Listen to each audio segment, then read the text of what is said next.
While I was driving here, I was looking at the number of cell sites you can see everywhere, side by side, and the number seems to be growing constantly. And when we look to 5G era, it seems to be increasing even more. So the network is clearly densifying. But why is that? Why is the network densifying, and why do we see the need for something like edge cloud? Well, it's because of two main reasons. First of all, the capacity demand is exploding. It's quite clear. There's a huge demand for more capacity. Tens of gigabits of throughputs, rates, download speeds, and upload speeds. So clearly, capacity demand is increasing.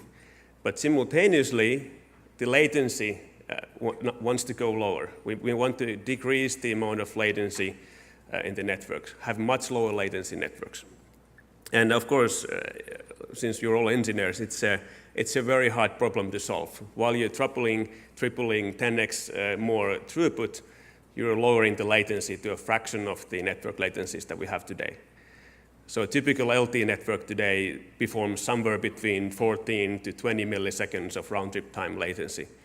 And in 5G, we're talking about below 1 millisecond latencies. So clearly, there's two conflicting requirements, which is the key to the densification of the network.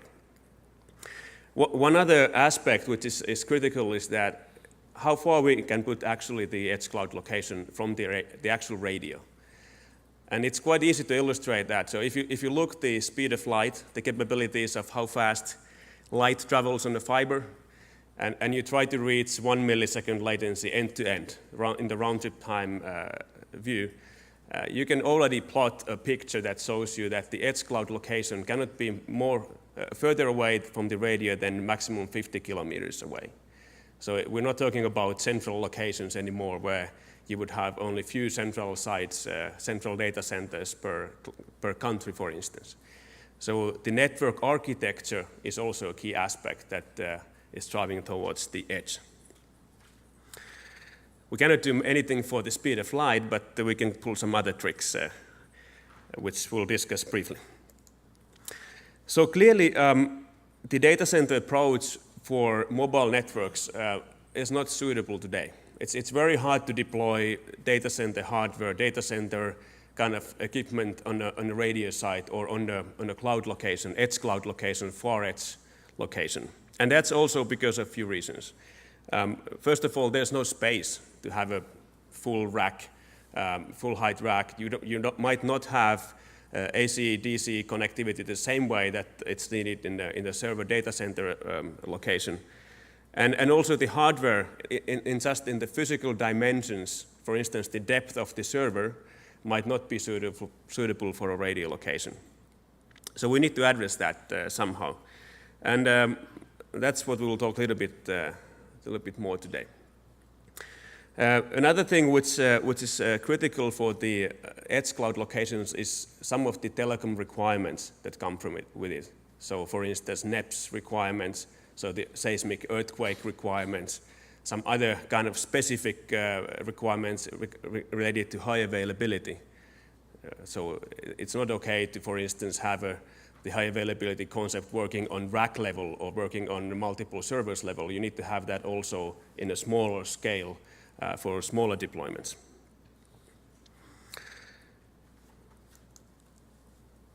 So how we're addressing that?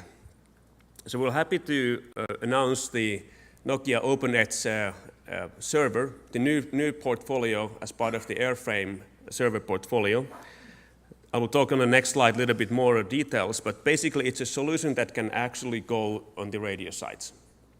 It can sit together with the existing baseband capacity that we have called AirScale base station on the same form factor, same site location, and we can use actually the same site solution. So there's no need to build another location for it. Of course, the dimensioning of the network will define how many of these kind of locations where you have edge cloud capability will be in the network. It will obviously not be on every cell site. It will be concentrated, but how many cells per edge cloud location, that will be decided by the dimensioning of the whole network. So this is how it looks. So this is the Nokia Airframe Open Edge server. I would like to highlight a couple key features of it. So if you look from the front, it's inspired by the OCP design. So we've worked very closely with Facebook in the OCP collaboration to have it designed in such a way that you don't need any tools. It's really easy to operate, really easy to service. All the cabling runs from the front. If you look at the dimensions, it's not a typical 1 meter deep server design, but actually much more optimized, much more dense for the edge cloud locations. It has some other key capabilities as well, like acceleration capability, which we'll talk a little bit in a second. But it has pluggable acceleration as well as embedded acceleration. And this is a platform which is the highest performance edge cloud server platform available. It's not using the lower end CPUs, but the very high end data center, centralized data center CPU capacities. It also is certified for the telco grade operation. So it supports NEPs, for instance, all the seismic requirements. It supports real-time cloud infrastructure software, which is required for this kind of applications that we want to run at the edge. And it is really designed for this low latency, high throughput use case. If you think of autonomous driving or some of the robotics-based use cases around 5G, this can provide the capability at the edge of the network. If we briefly talk about the software side of it. So it's critical in this kind of edge applications to have support for real-time capability. And few aspects are key. There needs to be some modifications to the hypervisor as well as to the OpenStack to enable real-time capability. For instance, the real-time patches for the kernel, the Linux kernel, support for container-based as well as guest OS-based NFV approach, networking acceleration, so Open vSwitch acceleration, how to make the different applications connect with each other much more efficiently. And then around availability. So high availability is not available from the standard OpenStack as of today. So we have enhanced the OpenStack solution to enable some of that. And we will, of course, bring them back to the open solution as well. This whole real-time OpenStack cloud infrastructure solution is based on OPNFV, so fully open approach.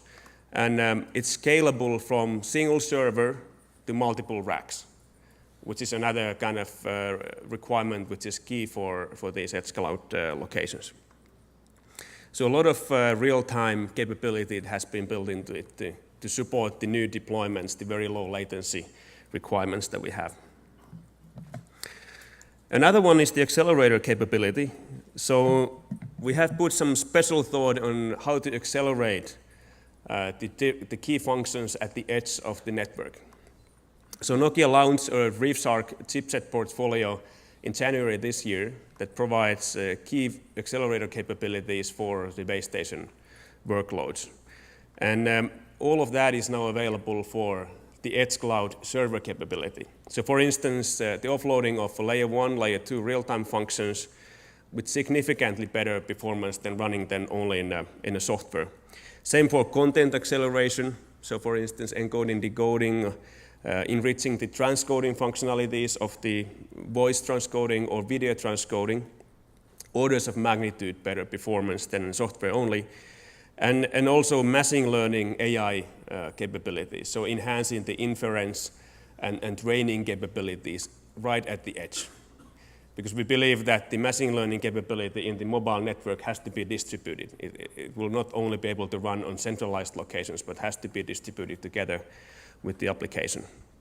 So basically what this means is that instead of deploying racks and racks of capacity at the edge, which would not be commercially nor from the power consumption deployment point of view feasible, we can deploy much more optimized solutions like the Nokia Open Edge server.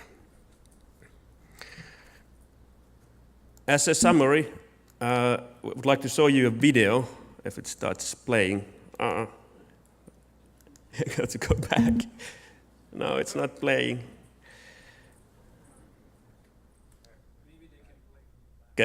Can you try it from the back? Okay.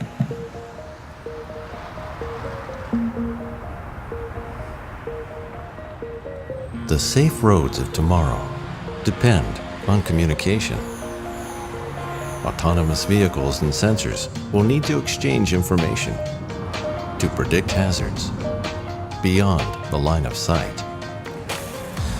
Edge cloud connectivity will send hazard information to all vehicles with ultra-low latency, helping avoid accidents and improve traffic flow. Edge cloud means servers running close to you, right at the network edge, to deliver on the promise of a digital world. Nokia Edge Cloud.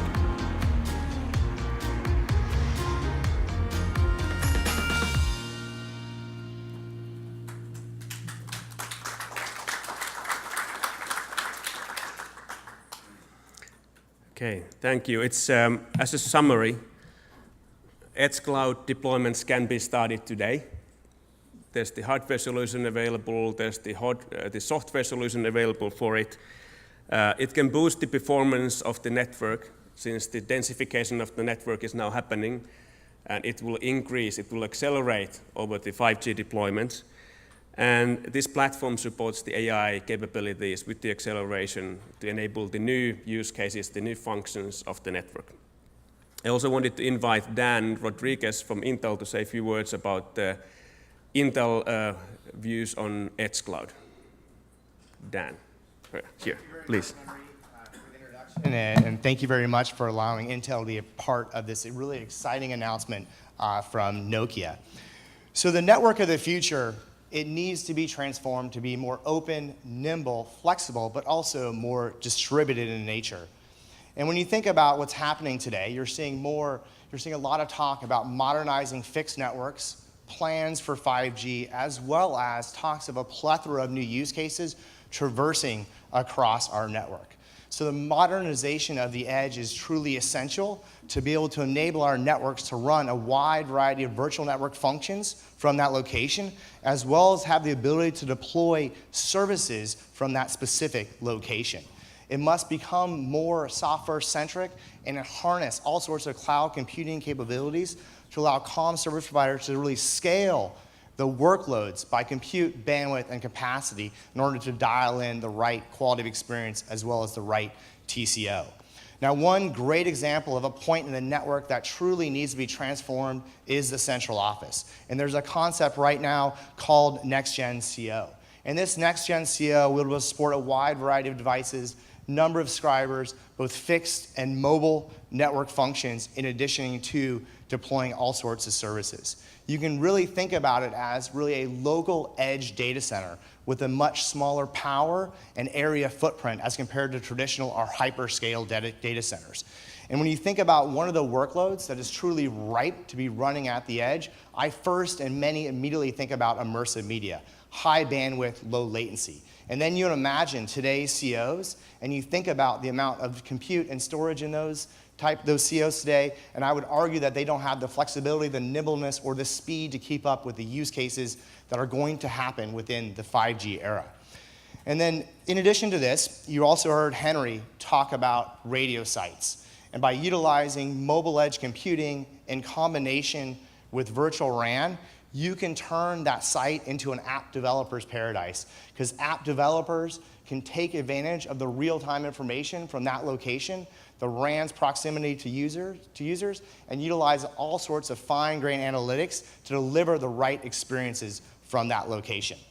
So we are very excited to collaborate with Nokia as well as the industry to deliver cloud computing-like capabilities at the edge of the network. The Nokia Airframe Open Edge server is a great example of this. It's powered by Intel's Xeon Scalable processor family, which allows for the right flexibility in addition to the right computes, I/O, and memory to run the wide variety of workloads. With Intel, Nokia's Airframe Open Edge server, I'm quite confident that you can run a vast array of workloads, really ranging from immersive media, smart retail, to smart factory. Again, thanks to Henri and to Nokia to allow Intel to participate, and I really want to congratulate Nokia on this real exciting announcement and launch. Thank you.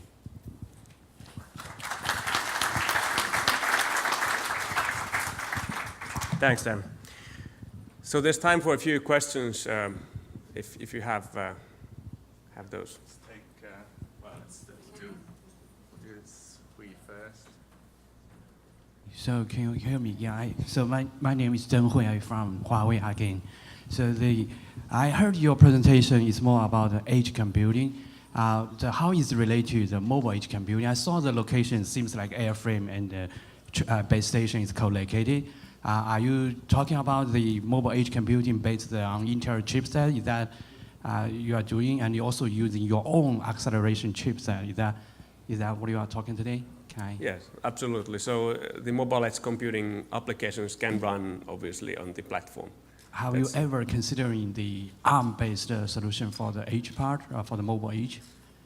Absolutely, we are discussing different options for acceleration, for instance, and some of the solutions we have are based on not x86 only. Gotcha, thank you.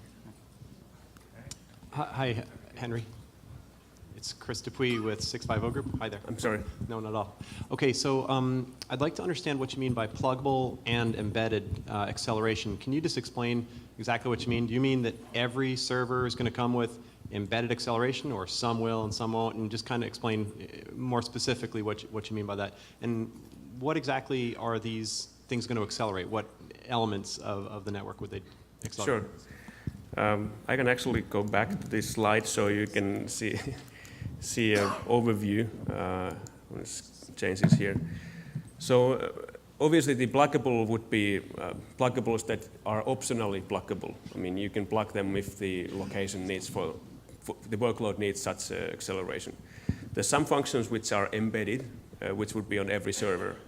And some of them could include, for instance, FPGA offloading, or could include some other kind of management-related or high availability-related capabilities.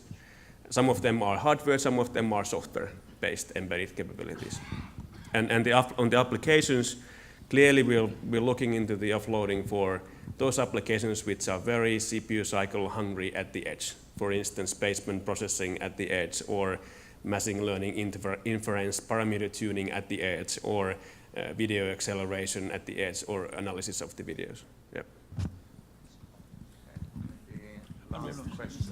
Oh, okay. We'll do left and then right. Sorry. Diego, do you want to go? All right, we have the same name, so we'll just pretend it's just one question, okay? Patrick Lopez, Telefonica. Thanks, exciting presentation. Just want to know whether you are contemplated APIs for developers and operators to use some of those capabilities, and what type of APIs, whether we're talking about ETSI-MEC or there are others that you're thinking about. Thank you. Yeah, so openness is key for the whole solution. So first of all, the hardware will become openly available as part of the OCP portfolio for everyone to use. On the software side, obviously there are a few ways how we can provide the APIs. One is through the MEC APIs, which will be available for everyone to use. So those will have already access to some of the acceleration. And there are some interfaces which we are considering opening, which have not yet been open, which would enable some of the other accelerations of the platform. So obviously, we're fully embracing that approach that we can open the interfaces to the platform. Okay, so this is another Lopez from Telefonica. Diego. Another last, yeah.